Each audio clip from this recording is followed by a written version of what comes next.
Yeah, and then people came through there with their coughed on everybody and fucking killed them off. And that's that. This is really wild, man. It's really wild if you think, if that is true, that how horrific that is, that they just basically reset everybody back to the Stone Age.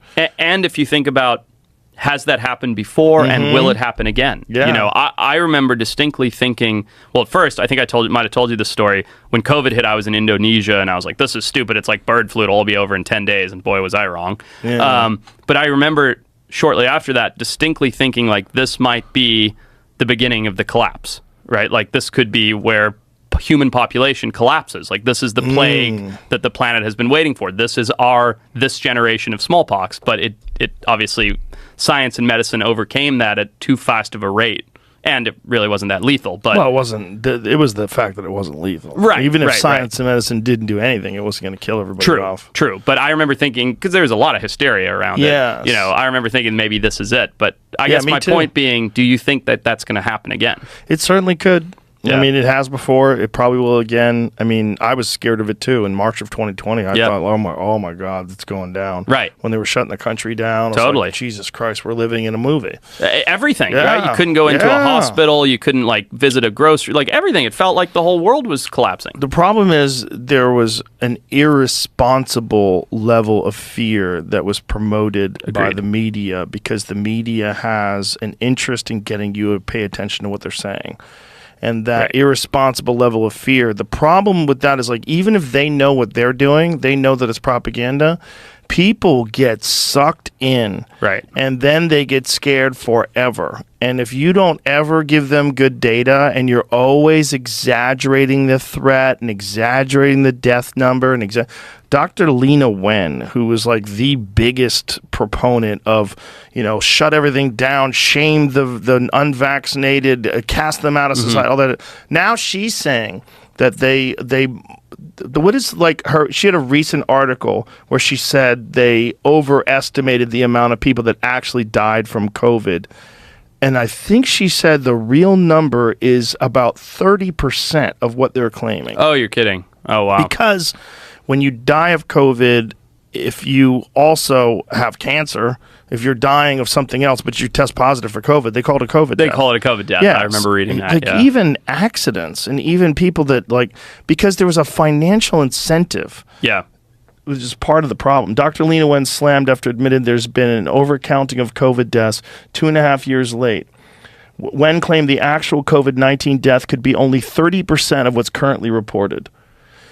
There's also been, I mean, I don't know how the system exactly works, but there's been doctors that explained what incentive there is to put someone on a ventilator, what incentive there is to prescribe remdesivir. Because it's all financial decisions, right? Yeah.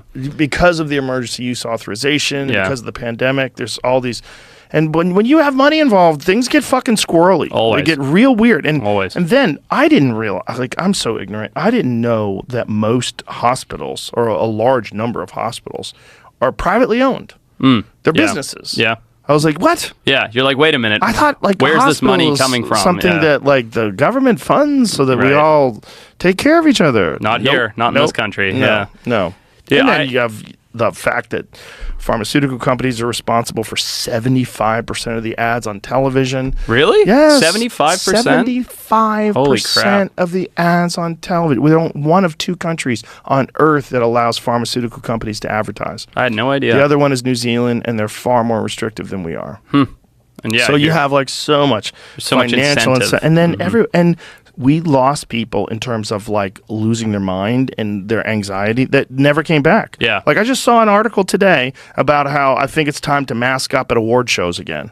Oh, really? Yeah, see if we can find that. I was like, what the fuck are you talking about? Yeah. It's a cold. Right. It's basically gotten down to a cold To the point, it's become so benign to human beings. If you're that vulnerable, you shouldn't be going to the award show. In the first place. Yes. Yeah. If you're not healthy, like... Right.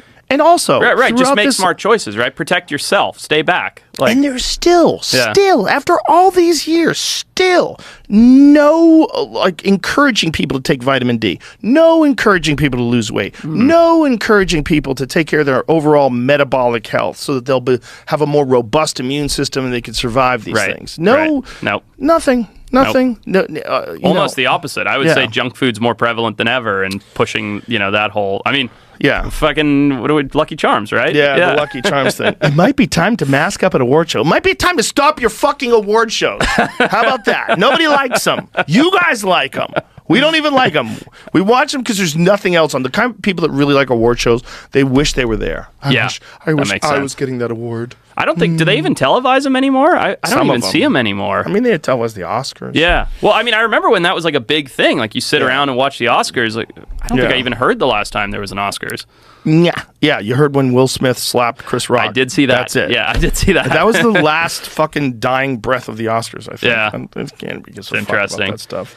Wear a mask. They don't work. That's the other thing. It's the other thing Lena Wen said. The cloth masks are essentially facial coverings.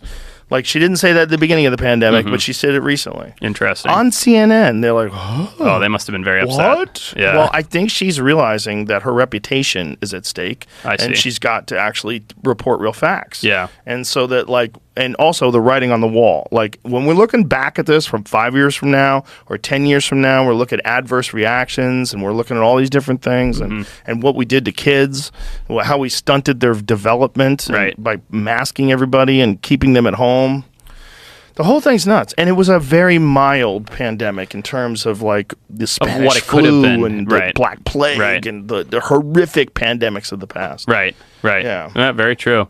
One of my best friends sadly passed away during COVID in a rock climbing accident. Not from COVID, but when he went to the hospital, he was climbing in Utah, fell without his helmet, and did his skull in, and it was terrible. Tommy Dutra, he was one of my best friends, amazing guy, incredible athlete. Anyway, he went to the hospital, and his dad called all of us, right, all of his close friends and his family and everything else. Nobody was allowed in the hospital. His own parents had to say goodbye to him over Zoom when they pulled the plug. Oh, God. All of it. And it was right during the height of it all. And because he was getting out and climbing and doing something active during the pandemic, when everybody else was sitting inside, his own fault for not wearing his helmet, so on and so forth. But terrible tragedy. But just imagine not being able to say goodbye to your son in that situation because of that whole heightened, like we were talking about the heightened fear thing, right? The heightened hysteria. Like, if it wasn't even COVID positive, it doesn't even make sense. But they weren't allowed in the hospital. Oh. Yeah, unbelievable. So, I mean, there's two tragedies simultaneously, right? The big one's that he died hitting his head Of while course, climbing. of course, yeah. What a way to go. Ooh. Yeah, poor guy. God. But he died doing what he loved, though. He was an incredible climber and very passionate about it. So, Yeah.